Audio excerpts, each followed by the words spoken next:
maaf sebesar-besarnya kepada istri saya.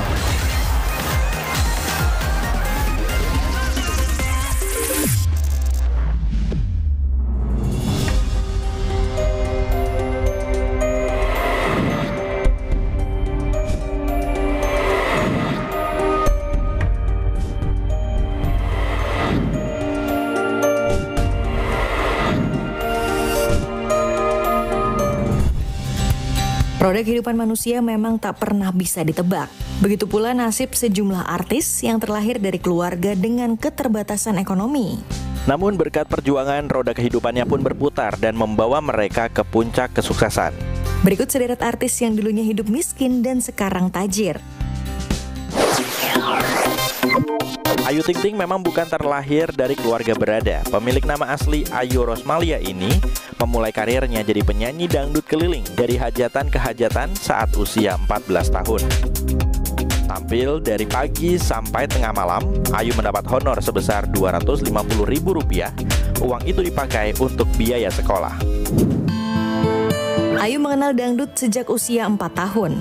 Ia pernah mengalami masa-masa sulit di awal karirnya. Saat akan melakukan proses rekaman, ia harus bepergian dengan transportasi umum. Ngejar kereta yang ke Depok itu, ibu sampai jatuh bener-bener jatuh, ditolongin. Gue lari kekencengan, jadi emak gue di belakang ketinggalan. Gak tau pas gue nengok, emak gue udah jatuh. Itu gue inget banget, gitu. Jadi ya udah dari situ hati gue tuh mikir bahwa wah, hal yang harus pertama kali gue beli ketika gue punya uang adalah kendaraan. Ayu juga tak bisa makan burger yang menjadi makanan kesukaannya karena uang dari orang tuanya hanya cukup untuk ongkos transport. Nama Ayu mulai dikenal pada 2011 ketika ia membawakan lagu Alamat Palsu. Bukan dirinya sayang yang ku terima alamat palsu. Ayu Ting Ting kini berada di puncak karir dan menjadi salah satu pedangdut paling terkenal di Indonesia dengan jumlah kekayaan yang fantastis. Tak hanya jadi penyanyi dangdut, Ayu Ting Ting juga merambah dunia akting, presenter, hingga dunia lawak. Ayu juga memiliki sejumlah bisnis dari makanan, skincare, hingga pakaian. Saat ini Ayu juga sedang membangun rumah mewah di kawasan Jakarta Selatan. Sebelum sukses seperti sekarang, presenter kondang Ruben Onsu pernah merasakan hidup susah. Di masa kecilnya, Ruben pernah memakan mie instan 1 bungkus dibagi untuk 5 orang. Mie instan satu dikit banget, kuahnya banyak, tapi kagak ada rasa. Iya. Yang penting anget, mie-nya gitu. Oh, gue pernah miskin yuk. Nasi Padang nih, beli 1. Dulu 7.000 dia pakai rendang yuk.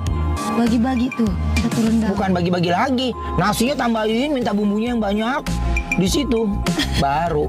Nah, biar kagak berebutan, akhirnya disuapin. Ruben pernah menjadi cleaning service atau petugas kebersihan sebuah hotel. Ia mengaku tak memiliki pilihan lain lantaran hanya lulusan sekolah menengah industri pariwisata atau setara SMA. Jangankan toilet, parkiran. Diapain? Siram, dipel. Disikat? Sikat. Ngepel parkiran? Iya, tapi kan kalau ngepel hotel kan juga enggak yang lu nunduk jongkok gitu. Oh iya. Ya, tapi kan memang gede banget. Jadi kayak misalnya kalau di hotel tuh gue bagian yang di ballroom utama. Kan ballroom utama kan suka ada PS1, P2, P3. Iya. Nah, kadang-kadang gue tuh dapat PS1, P2 gitu. Kadang-kadang gue PS1, P2. Sekitar tahun 2000-an, Ruben mulai mencoba ke dunia hiburan. Ia membintangi beberapa film hingga memandu sejumlah acara populer televisi. Ruben Onsu saat ini berhasil membangun kerajaan bisnis dari media, kecantikan hingga kuliner. Ia dan keluarganya tinggal di rumah mewah dengan harga ditaksir mencapai 79 miliar rupiah.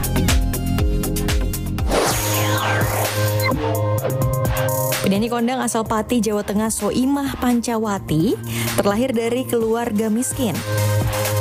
Sewaktu kecil, setiap hari Soimah harus membantu orang tuanya bekerja.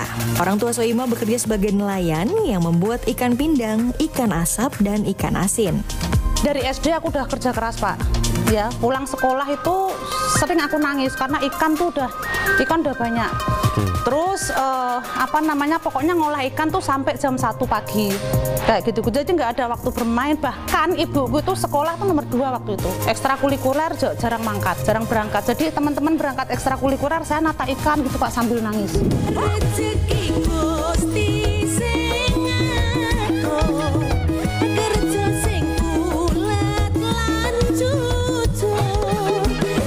Kerja keras Soimah membuahkan hasil. Ia dikenal sebagai artis dengan bayaran mahal dan kaya raya. Siapa sangka aktris cantik Natasha Wilona mengalami masa lalu yang sulit. Wilona beserta ibu dan kakaknya pernah tinggal di kontrakan sederhana di Banjarmasin.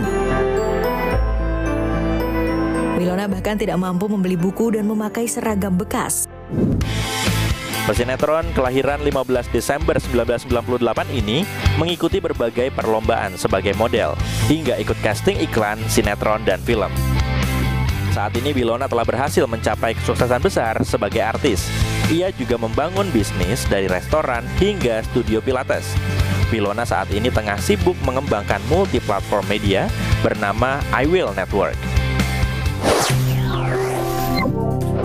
Keluarga Denny Cagur pernah mengalami masa-masa sulit secara finansial. Pria kelahiran 29 Agustus 1977 ini bahkan pernah berhenti sekolah selama beberapa bulan karena kekurangan biaya. Denny dan keluarganya dulu hidup berpindah-pindah dari satu kontrakan ke kontrakan lain. Saya kecil dulu di sini ya. Alhamdulillah. Tuh, enggak, saya lagi cerita. Dulu saya kontrak di sini. Mereka pernah tinggal di rumah petak dengan kamar mandi di luar. Tidur hanya beralaskan tempat tikar. Beberapa bulan kita tidur hanya pakai tikar dan di situ tidurnya semua ngumpul. Dan di masa-masa sekolah itu untuk jajan aja gue harus pengen makan batagor. Gue harus bantuin nyuci piring si abang batagor. Kini Denny Cagur tengah memetik hasil dari perjuangan dan kerja kerasnya sebagai komedian. Selain meraup pundi-pundi dari dunia hiburan, Denny Cagur juga memiliki bisnis kuliner, tempat biliar, dan kanal YouTube.